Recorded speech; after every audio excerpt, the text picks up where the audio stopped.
அப்படின்னாலே இப்போதான் அன்புமணி பாமகவா இல்ல ராமதாஸ் பாமகவா அப்படின்னு கேட்கிற நிலைமைக்கு பாமகவோட நிலைமை தள்ளப்பட்டிருக்குன்னே சொல்லலாம். ஆனா இந்த கட்சி உருவானதுக்கான பின்னணி என்னன்னு தெரியுமா?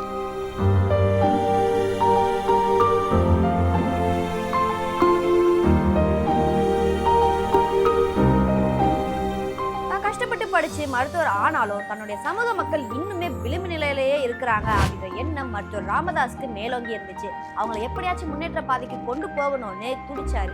கல்வி, மருத்துவம், பொருளாதாரம் உட்பட எல்லாவற்றிலும் பின்தங்கி இருக்கிற தன்னுடைய சமூக மக்களை அவர்களுக்காக போராடும் தலைவர்களையும் ஒன்றிணைக்கணுன்ற நோக்கத்துல வன்னியர் சங்கம் அப்படின்ற அமைப்பையும் 1980ஆம் ஆண்டு தொடங்கினார். இதை தொடர்ந்து வன்னிய சமூக மக்களுக்கு இடஒதுக்கீடு வேணும்னு மாநாட்டையும் ஈரோட்ல அதே ஆண்டு பிரம்மாண்டமா நடத்தினாரு. 1984ஆம் ஆண்டு சென்னையில பட்னி போராட்டம், அடுத்த ஆண்டு பேரணி மாநாடு நடத்திய சமூக மக்களிடையே மாபெரும் தலைவராகவும் உருவெடுத்தாரு ராமதாஸ். இந்த நேரத்துல தான் 1989ஆம் ஆண்டு முதலமைச்சரா இருந்த கருணாநிதி வன்னிய சமூக மக்களை மிகவும் பிற்படுத்தப்பட்டோர் பட்டியலில் இணைச்சு 20% இடஒதுக்கீட்டையும் வழங்கினாரு. ஆனா தாங்கள் கேட்டதை விட மிக குறைவான அளவுல இடஒதுக்கீட்டை வழங்கினதுக்கு மருத்துவர் ராமதாஸ் கடும் எதிர்ப்பை பதிவு செஞ்சாரு. நம்ம வெறும் சங்கமா இருந்தா நம்மளால அந்த அதிகாரத்தை வென்றெடுக்க முடியாதுன்னு நினைச்ச ராமதாஸ் வன்னிய சங்கத்தை பாட்டாளி மக்கள் கட்சியா உருவாக்குவதற்கான வேலையும் தொடங்கினாரு. அந்த வகையில 1989ஆம் ஆண்டு ஜூலை 16ஆம் தேதி வன்னியர் சங்கம் பாட்டாளி மக்கள் கட்சியா உருவெடுத்துச்சு. சென்னையில நடைபெற்ற கட்சியின் தொடக்க விழால லட்சக்கணக்கான தொண்டர்கள் பங்கேற்றது மருத்துவர் ராமதாஸை மகிழ்ச்சி கடல்ல முழுகடிச்சதுன்னே சொல்லலாம். அப்போ ராமதாஸ் அறிவிச்ச சில முழக்கங்கள் தமிழக அரசியல்ல முக்கியமான ஒன்றா பார்க்கப்பட்டுச்சு.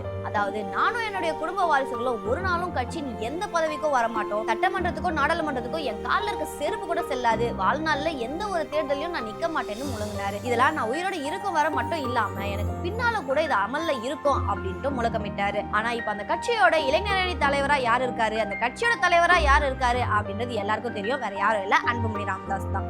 கார்ல் மார்க்ஸ், தந்தை பெரியார், டாக்டர் அம்பேத்கர் ஆகியோரை தங்கள் கட்சியின் வழிகாட்டியாகவும் அறிவிச்சாரு ராமதாஸ். பாட்டாளி மக்கள் கட்சியின் பொதுச் செயலாளராக ஒரு பட்டியலினத்தை சேர்ந்தவர் தான் வர முடியும் அப்படின்ட்டு தங்களின் கட்சியின் பயலாவையும் மாற்றி அமைச்சாரு ராமதாஸ். இன்னொரு பக்கம் தமிழ் மொழியை வளர்த்தெடுக்கிற பணியும் செஞ்சு வந்தாரு. கட்சி தொடங்கப்பட்ட சில மாதங்கள்லயே இடைத்தேர்தல் ஒன்றில் போட்டிட்டாங்க பாமக. வேலூர் மாவட்டம் பெர்னமலூர் தொகுதியில போட்டிட்ட பாமக அந்த தேர்தலில் வெற்றி பெறலனாலும் 22,000 வாக்குகளை பெற்று எல்லாரையும் ஆச்சரியத்துல முழுகடிச்சாங்க. 1989ஆம் ஆண்டு நடைபெற்ற நாடாளுமன்ற தேர்தலில் 33 இடங்களிலும் தோல்வி அடைஞ்சது பாமக. ஆனா 15 லட்சத்துக்கும் அதிகமா வாக்குகளை பெற்று 6% வாக்கு வங்கியையும் பெற்றுச்சு. இப்படி ஒரு பக்கம் கட்சி மெல்ல மெல்ல வளர்ந்து கொண்டு வந்தாலும் மறுபக்கம் பாமக ஒரு சாதி கட்சி அப்படின்ற முத்திரையும் குத்தப்பட்டுச்சு. இதுக்கு காரணம் சாதி அரசியல். மரக்காணம், தர்மபுரி, பொன்பரப்பி சாதி கலவரங்கள் உட்பட பல காரணங்கள் இதுக்கு கூறப்பட்டுச்சு. இங்க ஏதாவது பணம் விழுந்ததுன்னா, ஆயுதராவிட பணம் எதனா விழுந்ததுன்னா எனக்கு தகவல் கொடுங்க, ஒரு போன் பண்ணுங்க, நான் உடனே வந்துடுறேன்.